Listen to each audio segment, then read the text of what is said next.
Assalamualaikum warahmatullahi wabarakatuh. Berjumpa lagi di channel kita Geraha Mu'alaf, Edi Praitno dan Menachem Ali. Seperti biasa, setiap malam Jumat, malam hari ini kita mundur satu hari, jadinya malam Sabtu. Kita akan membahas hal yang akan perlu kita bahas. Dan seperti biasa, malam hari ini saya masih ditemani oleh Ustadz Menachem Ali. Assalamualaikum Ustadz. Waalaikumsalam warahmatullahi wabarakatuh. Kemarin mulai hari Jumat sibuk ini ya? Ya, saya sibuk ada kegiatan di 3 provinsi. Masya Allah ya. Pertama, Provinsi Jawa Barat Ya. di Bogor, kemudian Provinsi Banten di kawasan BSD, Ya. Bumi Serpong Damai, Damai. dan DKI Jakarta. Dia ada 3 provinsi dilalui dalam beberapa hari. Dan tadi pagi baru pulang Surabaya. Pagi tadi baru nyampe Surabaya. Dan sekali masih capek ya kelihatannya ya. Ya kelihatan kalau masih pucat ya. Tapi semoga aja malam hari ini Ustadz Ali akan tetap semangat ya membahas yang akan perlu kita bahas. Baiklah, pada malam hari ini Ustadz Ali kita kembali ke pembahasan yang kemarin, yaitu masalah pengorbanan Ismail ya. Dimana pada pengorbanan Ismail itu kalau kemarin kita sudah bahas dari sisi Al-Quran, dari kitab-kitab terdahulu juga ya. Kemudian saat ini kita akan membahas dari sisi Alkitab. Karena ini sering sekali ini diperdebatkan, yaitu di kitab Kejadian pasal 22 ayat 2. Di situ ada yang menarik. Kenapa? Karena satu-satunya ayat yang disebut siapa yang dikorbankan itu hanya di Alkitab. Dan itu disebut adalah Ishak. Nah, seringkali orang-orang Islam, baik itu orang debater atau orang apologet, mengatakan di sana kan disebutkan anak yang tunggal. Nah, ini kita akan bongkar di sini. Karena di dalam Kejadian pasal 22 ayat 2, ternyata setelah saya cek ini ya, di terjemahan baru ini ya, Alkitab ini yang sudah terbaru ya. Jadi saya sampaikan di gambar ini. Itu ternyata ada yang dirubah Ustadz Ali. Kalau di terjemahan yang dulu yang biasa dibaca Alkitab yang dulu itu adalah firman-Nya, ambillah anakmu yang tunggal itu yang engkau kasihi, yakni Ishak. Sedangkan di Alkitab yang terbaru yang terbitan kemarin ini, yang baru terbit ini ya, di sana disebutkan firman-Nya, ambillah Ishak anakmu yang satu-satunya. Jadi anak yang tunggal itu diganti menjadi anaknya satu-satunya, dan nama Ishak itu ditaruh di depan ya. Ambillah Ishak anakmu satu-satunya. Sementara yang lama itu disebutkan dulu anakmu yang tunggal, baru menyebut nama Ishak. Ini apa ada pengaruhnya Ustadz Ali? Silakan Ustadz. Nah, Pak Edi bertanya kepada saya sebagai seorang filolog. Betul. Atau sebagai seorang penceramah? Dua-duanya. Gini Pak Edi, kalau saya mengkaji teks, paling tidak ada satu metode yang ini saya tekuni, yakni dengan menggunakan kajian filologi. Kalau bicara mengenai kajian filologi, itu bisa digunakan untuk mengkaji teks Quran, bisa digunakan untuk mengkaji teks agama-agama lain, bahkan bisa digunakan untuk teks-teks sastra. Jadi teks sastra, fiksi, novel, dan lain sebagainya, cetakan tahun berapa, kemudian diterbitkan tahun berapa, kemudian apakah ada sesuatu yang redaksinya berubah, dan sebagainya. Itu semua bisa diteliti dengan menggunakan metode filologi. Nah, itulah sebabnya dalam konteks ini saya hanya berperan sebagai pengkaji, sebagai seorang filolog, supaya saya bisa leluasa untuk mengkajinya tanpa ada beban keterkaitan dengan agama. Oke? Baik, kalau Pak Edi bertanya kepada saya, sekarang ini sudah ada penerbitan Alkitab yang bisa kita akses, judulnya Alkitab. Kebetulan di sini versi Katolik, judulnya Alkitab Deuterokanonika. Terbitan ini dikeluarkan oleh Lembaga Alkitab Indonesia tahun 2023. Ya, baru setahun yang lalu. Di sini tertulis teks Alkitab terjemahan baru edisi kedua atau disingkat TB2 Lembaga Alkitab Indonesia tahun 2023. Ini kita bisa akses, dan kalau kita buka di versi yang sekarang tahun 2023 pasal 22 ayat yang kedua, seperti yang bisa kita lihat di situ. Tapi supaya kita mantap datanya betul apa tidak, apa yang saya pegang dengan yang ditampilkan itu berbeda atau sama, kita coba simak bersama-sama. Di sini kalau dilihat pada pasal 22 ayat 2, firman-Nya, ambillah Ishak, anakmu yang satu-satunya, yang engkau kasihi, pergilah ke tanah Moria dan persembahkanlah dia di sana sebagai kurban bakaran pada salah satu gunung yang akan kuberitahukan kepadamu. Persis seperti yang termaktub pada layar, ya. Pasal 22 ayat kedua. Bunyinya sama seperti yang saya pegang. Kalau kita menggunakan kacamata kajian filologi, perlu kita telusuri. Ini kan teks bahasa terjemahan, yakni bahasa Indonesia. Oke. Kalau kita bandingkan dengan terbitan sebelumnya yang disebut terjemahan baru edisi pertama, kalau ini kan edisi kedua. Kita lihat di sini, ya, versi yang atas tuh. Di sini tertulis firman-Nya, ambillah anakmu yang tunggal itu, yang engkau kasihi, yakni Ishak. Pergilah ke tanah Moria dan persembahkanlah dia di sana sebagai korban bakaran pada salah satu gunung yang akan kukatakan kepadamu. Kalau kita perhatikan di sini, meskipun ini merupakan teks terjemahan, tapi ada pesan yang berbeda. Pesan yang ditekankan.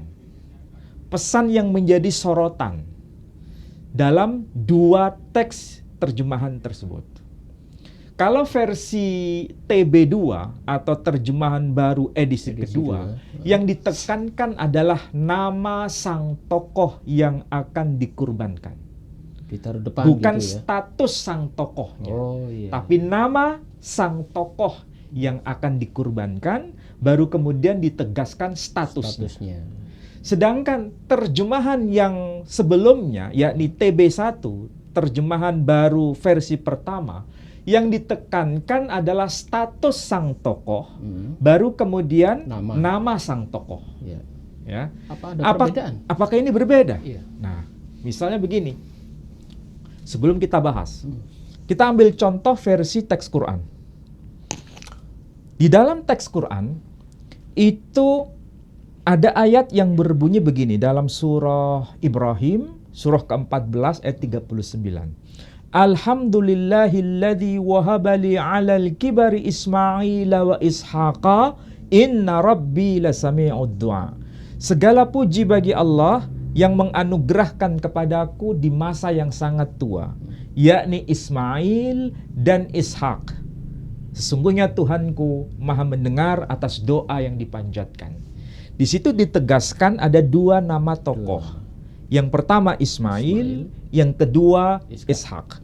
Seandainya redaksi Quran itu berbunyi sebaliknya, misalnya tertulis begini, Alhamdulillahilladzi wahabali 'alal kibari Ishaqa wa Ismaila, inna rabbi lasami'ud du'a. Segala puji bagi Allah yang menganugerahkan kepadaku di masa tua, yakni Ishak dan Ismail. Sesungguhnya Tuhanku maha mendengar atas doa yang dipanjatkan. Kira-kira ini ada sesuatu yang berbeda penekanan atau sama? Berbeda. Pasti berbeda penekanan. Karena yang pertama disebut Ismail, kemudian Ishak. Contoh yang kedua yang disebutkan adalah Ishak baru Ismail. Pasti itu menimbulkan pesan yang tidak seragam. Artinya ada sesuatu yang ditekankan berbeda. Oke? Nah, kalau Quran menegaskan di situ Ismail lebih awal, baru kemudian Ishak, maka kita punya kesimpulan. Ini sebetulnya urutan apa? Ini analisis wacana, Pak Edi. Analisis wacana itu menganalisa dari teks, di balik teks itu pesannya apa. Sehingga kita punya kesimpulan redaksi Quran itu menegaskan ini sekedar urutan kelahiran. Itulah sebabnya Ismail diletakkan di awal, baru kemudian Ishak diletakkan di belakang. Oke. Kita lihat perbandingannya di dalam Alkitab, ya. Versi Yahudi maupun versi Kristiani. Kalau versi Yahudi kan disebut Torah, Nevi'im, Ketuvim. Ya, kalau di dalam versi Kristen kan disebut the Bible, Holy Bible atau Alkitab. Sama tertulis dalam kitab 1 Tawari pasal 1 ayat 28 itu ditegaskan. Jadi disebutkan dua tokoh. Bnei Abraham, Yitzhak wa Yismail. Anak-anak Abraham ialah Ishak dan Ismail. Berarti yang ditekankan pertama siapa?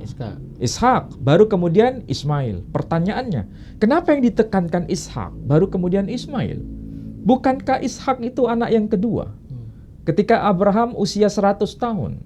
Sedangkan Ismail itu anak pertama ketika Ibrahim usia 86 tahun. Namun kenapa Ishak diletakkan di depan, baru kemudian Ismail diletakkan di belakang? Berarti pesan apa yang sedang disampaikan di situ? Ini bukan sekedar urutan kelahiran, tapi ini urutan kemuliaan. Itulah sebabnya Ishak diletakkan di depan. Jadi dari sini analisa analitik wacana itu bisa berperan. Dan saya kira ini bukan persoalan mana suka, selera mana yang diletakkan di depan, kemudian yang diletakkan di belakang tidak punya makna. Pasti ada sesuatu pesan. Nah, kembali pada persoalan ini juga akan menimbulkan pesan tersembunyi di balik kalimat itu. Kalau kita lihat pada versi yang pertama, terjemahan ini ya, versi yang pertama, terjemahannya tertulis, ambillah anakmu yang tunggal itu. Jadi statusnya itu anak tunggal dulu yang diletakkan di depan. Ambillah anakmu yang tunggal. Anakmu ini merujuk pada anak Abraham atau anak Ibrahim, bukan anak istrinya Abraham. Oke? Maka di situ ditegaskan, ambillah anakmu yang tunggal itu. Anak yang tunggal ini, status sebagai anak yang tunggal itu, anak yang amat dicintai. Dicintai siapa? Dicintai Abraham. Baru kemudian di situ ada penjelasan, yakni Ishak. Oke? Jadi namanya diletakkan di belakang. Tapi statusnya, status sang putra diletakkan di depan. Ini kalau kita rujuk pada teks yang lama. Terjemahan yang lama. Terjemahan baru edisi pertama. Terjemahan baru edisi kedua justru sebaliknya.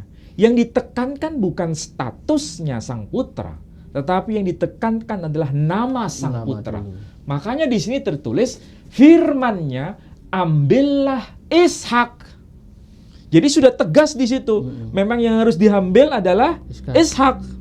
Bukan yang lain. Bukan anak yang tunggal. Bukan anak yang tunggal yang ditekankan, tapi nama sang putra yang ditekankan.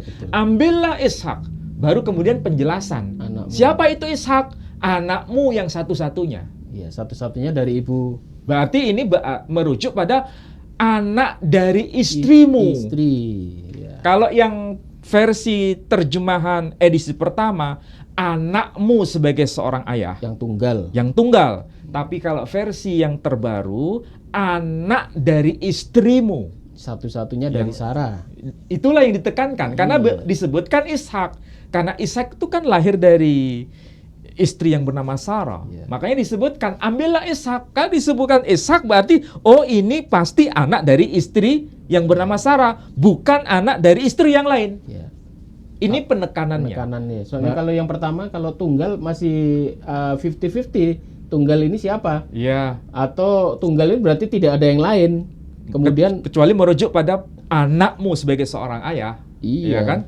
Apalagi itu diterangkan di ayat atasnya itu kan berbicara kepada Abraham. Berarti ini anak Abraham ini yang tunggal. Siapa lagi kalau tunggal? Belum ada yang lain kan ya? Nah, itulah sebabnya penekanan itu penting. Maka di sini ada revisi untuk Oh, menegaskan direvisi. bahwa itu Ishak bukan selain Ishak. Iya. Makanya Ishak diletakkan bagian depan. Ambillah Ishak, anakmu yang satu-satunya. Jadi kalau Ishak ya berarti anak satu-satunya dari Dari istri. istri yang Iya. bernama Sarah, Ismail juga satu-satunya dari istri Hajar. yang bernama Hajar, tapi nggak Iya. disebut. Karena yang disebut adalah Ishak. Iya, Bukan iya, iya. ambillah Ismail, anakmu yang satu-satunya, beda kan? Di sini yang ditekankan ambillah Ishak, berarti ini istri dari Sarah. Ya, saya kepingin tahu ini kan merujuk dari bahasa Ibrani, Ustaz. Ya. Ini kalau Pak Ali punya Taurat yang berbahasa Oke, Ibrani. pertanyaan bagus. Ini kan kita lihat terjemahan. Terjemahannya ini. Terjemahan di sini ada dua yang ditekankan berbeda, oke? Iya. Lalu kita rujuk bagaimana yang versi aslinya. Ya. Ya. Versi aslinya ini saya bawakan dua versi Pak Edi karena Taurat itu ada dua Ada versi. dua, iya. Ada versi Samaria, Ada Taurat ada versi Yahudi. Yahudi yang disebut Masoret, Ya. versi Yahudi.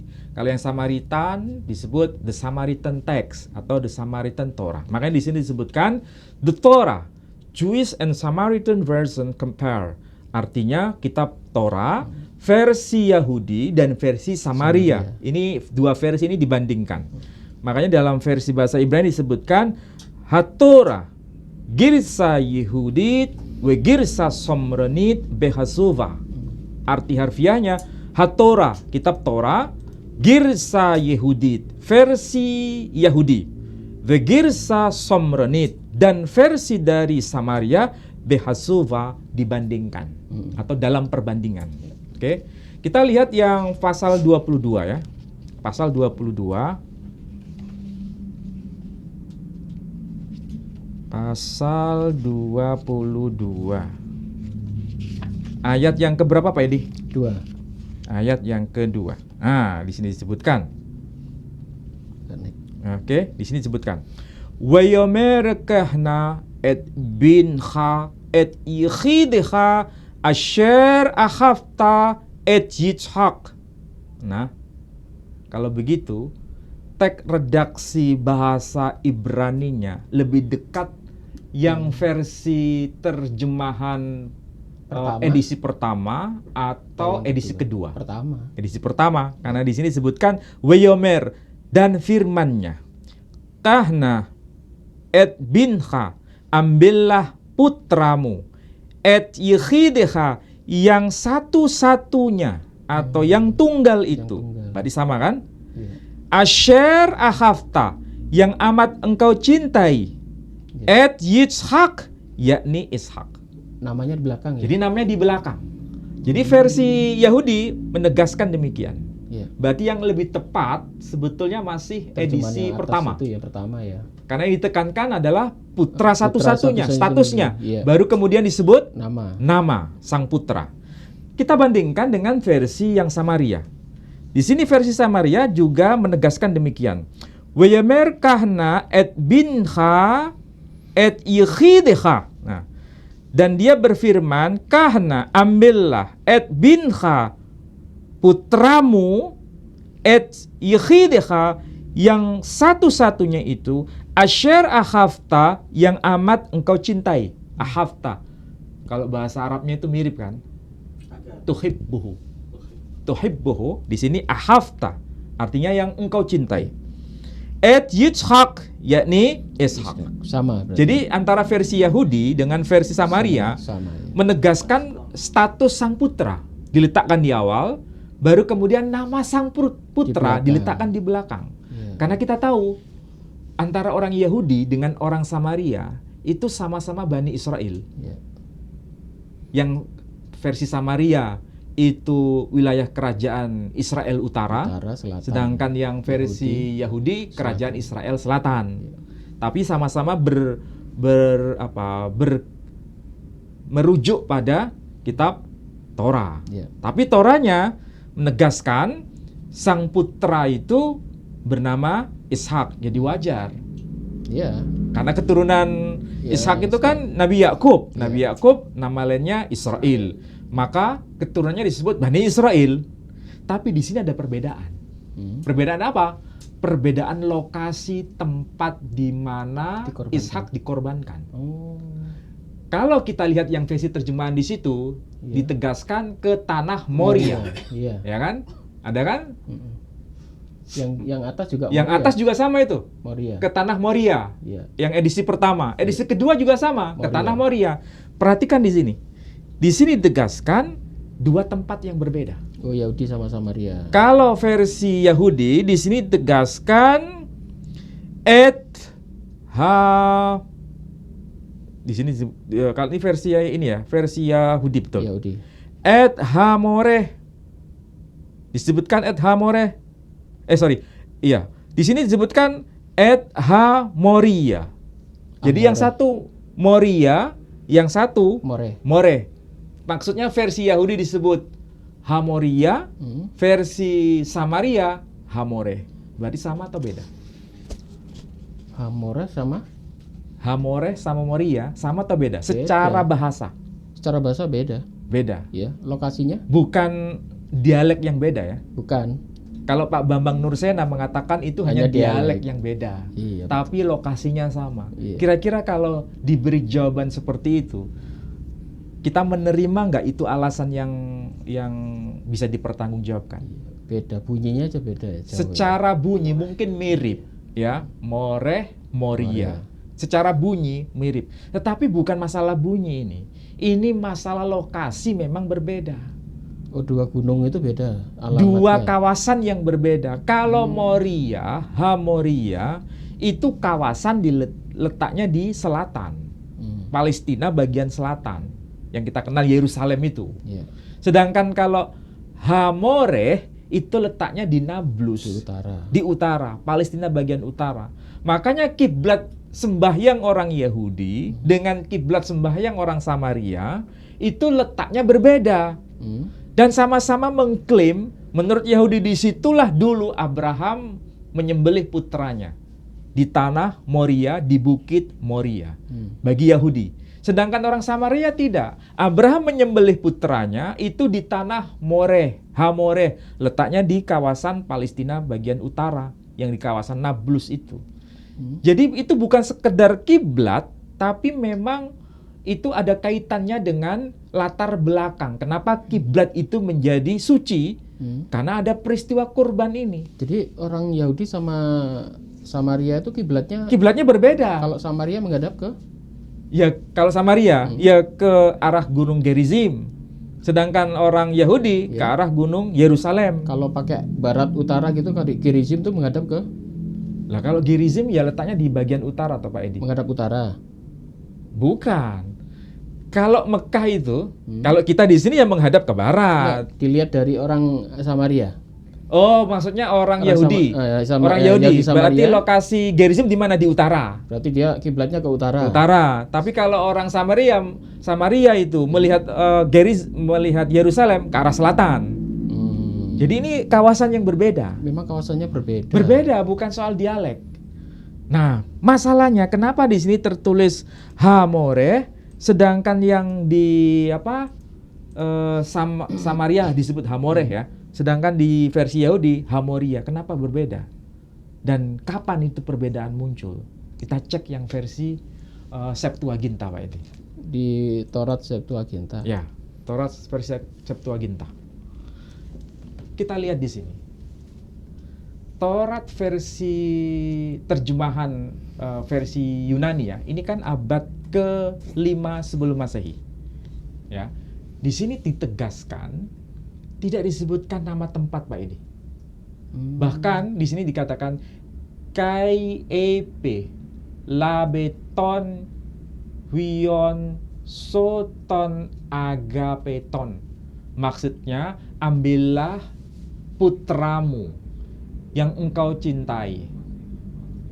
Hon egapesas, yang benar-benar engkau cintai. Ton Ishak, yakni Ishak. Berarti nama Ishak diletakkan di mana? Di depan atau belakang? Belakang kan? Belakang. Nama Ishak. Disebutkan anak yang dicintai, agapeton. Agape itu yang dicintai.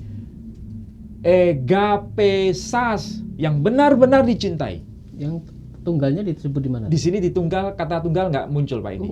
nggak muncul Hanya ditegaskan, ambillah putramu yang engkau cintai, yang benar-benar engkau cintai, yakni Ishak. Oh, satu-satunya sama tunggal tidak muncul. Tidak muncul di sini. Tapi yang lebih unik lagi di sini, versi bahasa Yunaninya tidak muncul nama lokasi. Hanya disebutkan esten, genten, upselen.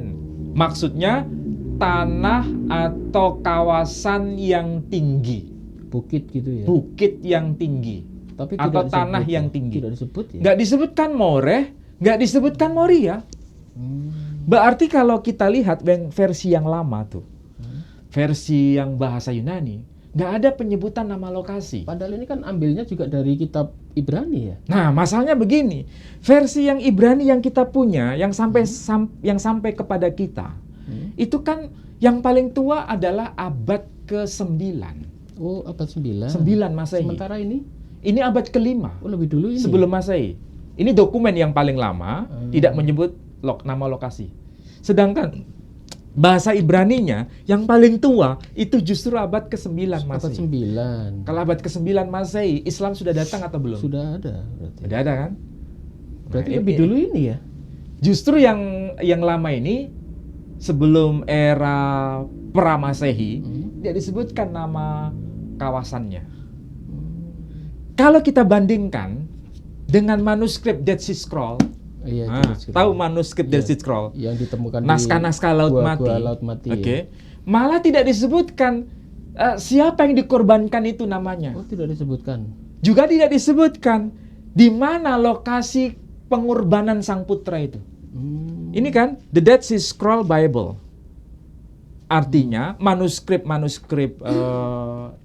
naskah Laut Mati, kitab-kitab perjanjian lama itu sebagian sudah ditemukan Pak Edi. Sudah ditemukan. Termasuk kitab Kejadian ini. Kalau bahasa Ibraninya kan Sefer Bereshit, kitab Kejadian. Kitab Keluaran itu Sefer Shemot. Kemudian kitab Ulangan itu Sefer Yikra. Kemudian kitab Bilangan itu Sefer Bemidbar. Dan yang terakhir kitab Ulangan disebut Sefer Devarim. 5 kitab ini semua ditemukan. Hanya saja yang unik, berapa jumlah kitab Kejadian atau Sefer Bereshit yang sudah ditemukan? Ada sekitar 19 naskah. Dari mana? Dari beberapa gua. Ada gua pertama, gua kedua, gua keempat, gua ke-6, dan gua ke-8. Dari semua gua itu sampai gua ke-11. Tapi yang ditemukan sampai gua ke-8. Gua pertama, gua ke-4, gua ke-6, dan gua ke-8. Semuanya itu kalau dihimpun ada 19 kitab Kejadian. Semuanya itu Pak Edi tidak disebutkan siapa namanya putra yang dikurbankan, juga tidak disebutkan di mana lokasi tempat dia dikurbankan. Di sini nggak ada disebutkan. Disebut, dilihat itu.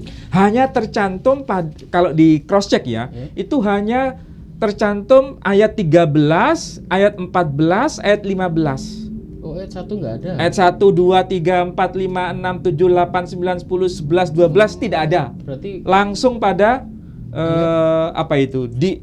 Abraham mengambil domba yang sebagai pengganti putranya itu, diambil kemudian disembelih. Berarti tidak menceritakan pengorbanan ini ya. Nama sang putra yang dikurbankan tidak ada. Tempat dia dikurbankan juga tidak dijelaskan Moreh atau Moria. Makanya di sini ada problem. Kalau misalnya ada problem apa? Mengenai nama sang putra yang dikurbankan sama tempat dan nama tempat dia dikurbankan, itu menjadi persoalan. Jadi kalau begitu, nama tempat yang disebut Hamoreh atau Hamoria, mana yang betul? Itu juga diperdebatkan. Itu menjadi perdebatan. Jadi kalau kita berpikir sederhana ya, ini kita lihat dari 2 tradisi agama. Kalau di Islam, teks Qur'annya kan jelas. Memang tidak disebut nama kan? Nggak ada nama Ismail di situ disebut. Itu adalah teks Quran yang sharih, yang jelas, memang tidak menyebut nama. Kalau ada yang berpendapat para ahli tafsir ada yang mengatakan ini Ismail atau ini Ishak. Ini hanya perdebatan penafsiran. Jadi tidak merujuk pada teks yang asli yang diperdebatkan. Jadi teks aslinya tetap sama, tidak menyebut nama, tapi perdebatannya adalah tafsiran terhadap teks itu. Iya. Tafsiran itu kan bukan bagian dari pewahyuan. Iya. Kalau dalam konteks ini, ya, itu kalau kita lihat dari sisi Quran. Jadi sebetulnya Quran itu fix. Fix apanya? Fix tidak menyebut nama. Gitu ya. Hanya tafsiran terhadap tafsiran para ahli tafsir yang berbeda. Iya. Ya tentu saja ada kaitan juga dengan hadis-hadis itu. Tapi hadis-hadis itu juga bermasalah karena fixnya lokasinya sama, yakni di kawasan Makkah, baik itu Ismail maupun Ishak. Kemarin sudah saya jelaskan itu, sudah fix. Saya berani berkata, dan mungkin kalau ada yang bisa membantah argumentasi saya akan berikan hadiah buku ini. Bila ada penjelasan bahwa Ishak disembelih di kawasan Palestina, ada nggak redaksi hadis kayak begitu? Saya akan berikan ini harganya lumayan nih. Saya berikan sebagai hadiah. Saya tolong dibantu kalau ada yang bisa membuktikan redaksi hadis yang menyatakan bahwa Ishak disembelih di kawasan Palestina. Karena yang saya tahu, Ismail dalam redaksi hadis itu disembelih di kawasan Mekah. Ya. Kemudian Ishak juga disembelih di kawasan Mekah. Itu hadis-hadis yang saya tahu. Yeah. Kalau seandainya ada yang memberitahu, siapapun dia, ada hadis ini, sekalipun dhaif, tolong tunjukkan hadisnya yang menegaskan Ishak disembelih di kawasan Palestina. Saya berikan hadiah ini. Gitu. Oke. Itu kan membantu saya sebetulnya, membantu saya. Jadi sebetulnya fenomena ini menariknya di sini kali ya. Jadi kalau kita melihat bahasa Ibrani tadi kemudian dibandingkan dengan Septuaginta yang lebih tua, ternyata Septuaginta tidak menyebut nama lokasi dan itu. ternyata di Dead Sea Scroll pun tidak menyebut nama lokasi, bahkan tidak menyebut nama sang putra. Iya. Apa ini ada campur tangan yang ditambah-tambah? Saya tidak boleh menafsirkan sendiri Pak Edi. Itu bukan tugas saya. Iya. Saya hanya menghadirkan teks apa adanya. Memang faktanya begitu. Berarti ini bisa ditafsir lagi nanti. Ya. Dari 4 bukti ini ternyata dari Taurat sendiri ya. Sementara ini yang terjemahan terbaru tadi itu juga sudah dirubah lagi. Untuk menegaskan siapa nama putra yang dikurbankan. Iya, kalau kita ke belakang lagi, itu ada gunung yang berbeda. Ke belakang lagi, pakai Septuaginta tidak disebut gunung, tidak disebut nama. Betul. Kemudian lebih tua lagi, Dead Sea Scroll tidak menyebut nama, tidak menyebut kejadian ini malah. Iya. Jadi kalau versi yang Dead Sea Scroll, naskah Laut Mati tidak menyebut nama sang putra, tidak menyebut di mana sang putra itu dikurbankan. Nama lokasinya. Jadi kalau kembali pada penjelasan saya tadi, versi Islam itu sebetulnya sudah fix, sudah disepakati bahwa teks Quran memang tidak menyebut nama. Ya, kalau kita melihat sejarah Ustaz Ali ya, kalau waktu itu kan kejadiannya, baik itu di Al-Quran dan di Alkitab, itu Ibu Hajar itu kan diusir. Akhirnya kan ke negeri Mekah. Berarti Ibu Hajar ini kan hidup dengan Ismail ya, sampai usia cukup. Kalau usia cukup kan sekitar usia 12-13 itu yang kemarin kita sudah bahas itu ya. Berarti kemungkinan ini Nabi Ibrahim ini berkunjung ke Mekah. Karena waktu itu Ibrahim juga tinggal di mana, di Palestina dengan Ibu Sarah. Ya kalau kemungkinan kan harus ada datanya Pak Edi. Pak Edi mengatakan kemungkinan berkunjung ke Mekah itu datanya apa? Iya, kalau enggak ini kalau ditanya begitu, saya bisa jawab, ada datanya. Oh gitu ya. Ada datanya. Jadi Ibrahim atau Abraham berkunjung ke tempatnya Ismail itu ada dari Pirkei de Rav Eliazar. Itu kitab tafsir Yahudi yang generasi awal pada abad pertama Masehi. Oh, ada tafsirnya itu. Ada. Menyebutkan bahwa Abraham mengunjungi Ismail. Artinya apa? Memang Bukan berarti Abraham terpisah dengan Ismail, tapi mengunjungi Ismail. Oh, Bahkan 2 kali kunjungan sering itu berkunjung ketika ya? ketika Ismail sudah dewasa. Bahkan untuk mengganti istrinya itu ya? Iya, Di kan ada dalam catatan, kitab Pirkei de Rav Eliazar. Itu abad pertama Masehi. Jadi bukan kemungkinan. Kalau memang kemungkinan ya? itu kan datanya mana? Iya, Kalau saya tanya begitu Pak Edi nggak bisa jawab kan kemungkinan. Iya, Kalau saya iya. kan bisa jawab, ada dokumennya. Memang ada perjalanan ada, ya. ada. Cuma masalahnya Betul. begini, apakah Sarah itu mengunjungi Ismail? Oh ya, Ibu Sarah ya, dari Palestina ke Mekah ya? Nggak ada datanya itu. Oh, berarti beliau tidak pernah mengunjungi ya? Nggak ada datanya. Kalau kemungkinan, ya mungkin, tapi mungkin ada Tapi nggak dasarnya? datanya tidak ada ya? Nggak ada. Tapi kalau Nabi Ibrahim ada datanya. Ada. Jadi jangan berkata mungkin lagi. Iya, iya, Kalau Sarah mungkin mengunjungi Ismail, ya mungkin. Tapi mungkin datanya mana? Nggak ada. Iya, Jadi kalau bicara, jangan bicara soal mungkin. Kalau Iya, nggak ada iya, data. iya. Oke? Nah, kalau Sarah saja tidak berkunjung karena memang nggak ada datanya. Kemudian Ishak berkunjung nggak dengan ke Ismail? Juga nggak ada datanya.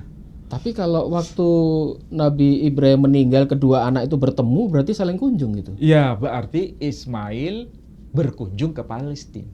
Oh, Bukan iya. Ishak berkunjung ke Iya, soalnya dimakamkan Mekah. Nabi Ibrahim dimakamkan di Iya. Palestina. Berarti Ismailnya yang ke Palestina. Ismail yang ke sana. Berarti antara Palestina dan Arab ini mereka riwa-riwi ya? Ya, Baik begitulah. anak bapak.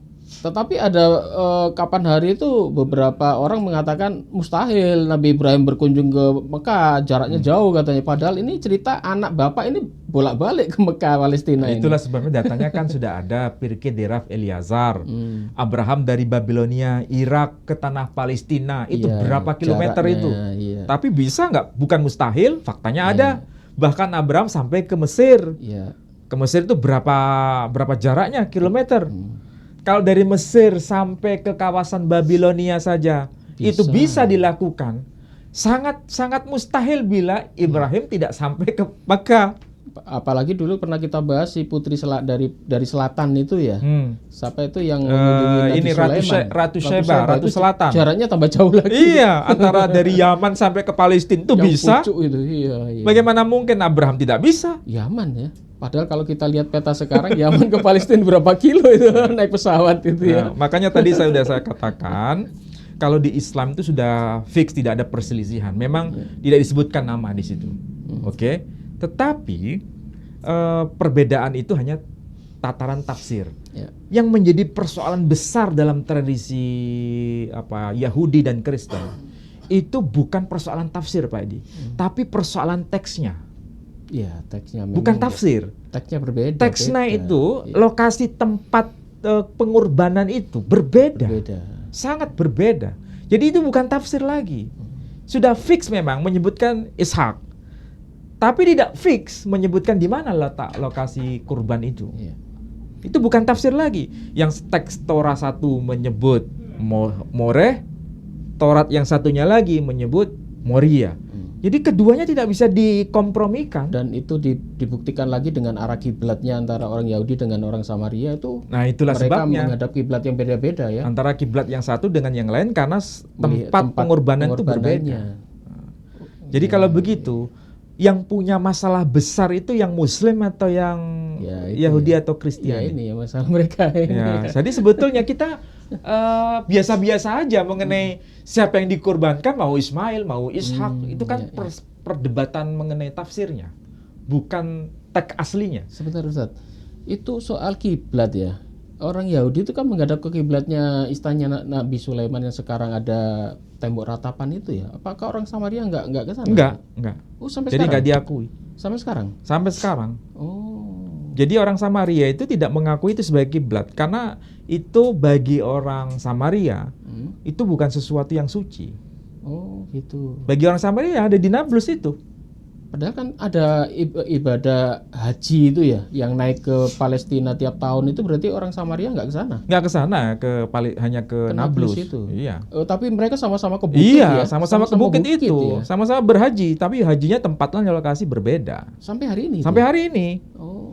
Jadi itu kan persoalan bukan soal tafsir, tapi memang Dua teksnya tempat ya? tempatnya berbeda. Iya. Kalau Islam tempat hajinya ya sama. Di Mina. Mau yang disembelih Ishak, mau yang disembelih Ismail, hajinya tetap sama-sama di Mina. di Mekah. Di Mekah, iya.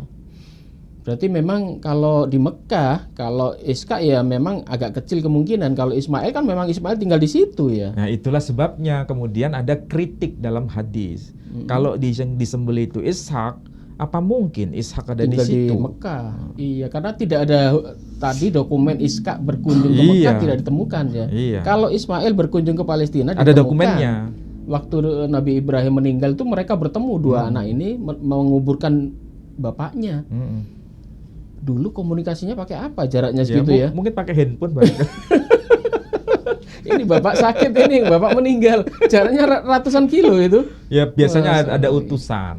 Ada utusan. Gitu. Lihat itu ketika Ishak mau mengambil Rifka itu kan ada utusan. Tapi jarak segitu jauh kan berhari-hari itu bapaknya, tapi waktu menguburkan bareng gitu. Iya. Mungkin waktu sakit dikabari ya. Ya jelas itu hanya to the point saja. Iya, tidak diceritakan secara detail. Sakitnya sakit malaria atau sakit apa nggak ada. Siapa yang diutus ke sana? Soalnya Nabi Ibrahim ini kan orang bangsawan waktu itu ya. Dia punya karyawan banyak, punya bujang banyak. Dia kan keturunan raja dari Raja Mesir. Dia pasti memiliki posisi yang penting pada masyarakatnya dan dia punya anak buah banyak. Pegawai-pegawai, anak buah yang pada masa itu lumrah. Dan kendaraan yang tercepat punya dia, mungkin kuda atau onta ya kan, ada kereta juga ya. Kalau kita bayangkan sih, soalnya banyak orang mengatakan kapan Nabi Ibrahim ke Mekah mendirikan Ka'bah dan sebagainya, itu kan banyak pertanyaan seperti itu. Setelah kita bahas ini ternyata bapak dan anak ini riwariwi itu Palestina Mekah ini. Betul. Kalau dikatakan tidak mungkin itu tidak ada kaitannya dengan Mekah, Abraham. Ya sebetulnya kalau kita baca ya ada. Cuma masalahnya mereka mau mengakui atau tidak. Iya. Ya kan? Iya. Ya, baiklah saudara-saudaraku sekalian. Menarik ya. Sekarang sudah terjawab sudah teka-teki yang selama ini. Bahwasanya kalau di dalam Al-Qur'an memang tidak pernah disebut nama siapa yang dikorbankan. Kemudian mereka kaum non-Islam, mereka selalu mengatakan bahwa Ishak lah yang dikorbankan. Ternyata penyebutan nama Ishak ini pun ya tanda kutip masih bermasalah. Kenapa? Karena kita sudah hadirkan 4 dokumen di sini. Itu memang ada yang disebut, ada yang tidak disebut, bahkan ada 2 gunung yang disebut, ada yang tidak disebut. Bahkan dokumen yang tertua pun itu malah tidak menyebut kisah ini. Ya, ini bisa Anda persepsikan masing-masing, Anda bisa mengambil kesimpulan masing-masing. Kalau kita mengambil kesimpulan itu kata Ustadz Ali, kita gak berhak ya. Gak berhak. Baiklah saudaraku, kita ingatkan sekali lagi bahwa Yayasan Pembina Mu'alaf masih membutuhkan bantuan bapak-bapak, ibu-ibu sekalian. Tax line-nya masih berjalan. Anda bisa salurkan bantuan Anda kepada kami. Ini untuk program kami untuk membantu para mu'alaf dan juga pembangunan Masjid At-Taqwa di Wonosalam Jombang yang sampai hari ini belum selesai. Tolong Anda dukung. Anda bisa kirim ke rekening Bank Syariah Indonesia di nomor rekening 11188889971. Baik Ustadz, mungkin closing ini Ustadz Ali kelihatan capek ini sebagai penutup. Ya kesimpulan sederhana bahwa yang pertama dokumen-dokumen yang paling awal Dead Sea Scroll itu memang tidak menyebutkan siapa nama sang putra yang dikurbankan dan tidak menyebutkan di mana sang putra itu akan dikurbankan. Lokasinya di mana? Di mana? Tidak ada penegasan secara secara jelas. Kita bisa baca dari The Dead Sea Scroll, naskah-naskah Laut Malti abad ketiga sebelum Masehi. Tidak ada.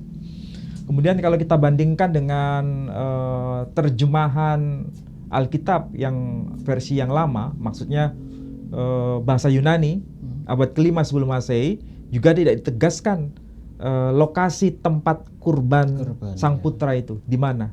Hanya disebutkan tanah yang tinggi. Kemudian kalau kita bandingkan dengan Alkitab versi Samaria, maksudnya Torah versi Samaria ataupun Torah versi Yahudi, ternyata lokasi tempat kurban itu memang berbeda sampai hari ini. Artinya secara tegas teks suci itu berbeda. Bukan tafsirnya yang berbeda, Teksnya. tapi teks aslinya itu berbeda. Nah, sedangkan kesimpulan yang kedua, Islam itu menegaskan nama sang tokoh memang tidak ditulis siapa, Ismail atau Ishak. Tetapi lokasinya itu di dalam kitab-kitab hadis jelas di Mekah. di Mekah. Soalnya Ismail ada di situ. Ya. Baik saudara-saudaraku sekalian, demikian perjumpaan pada malam hari ini. Semoga Anda bisa mengambil manfaat dan pembelajaran. Dan sekali lagi mohon maaf jika ada salah kata. Wabillahi taufik wal hidayah. Wassalamualaikum warahmatullahi wabarakatuh. Waalaikumsalam warahmatullahi wabarakatuh.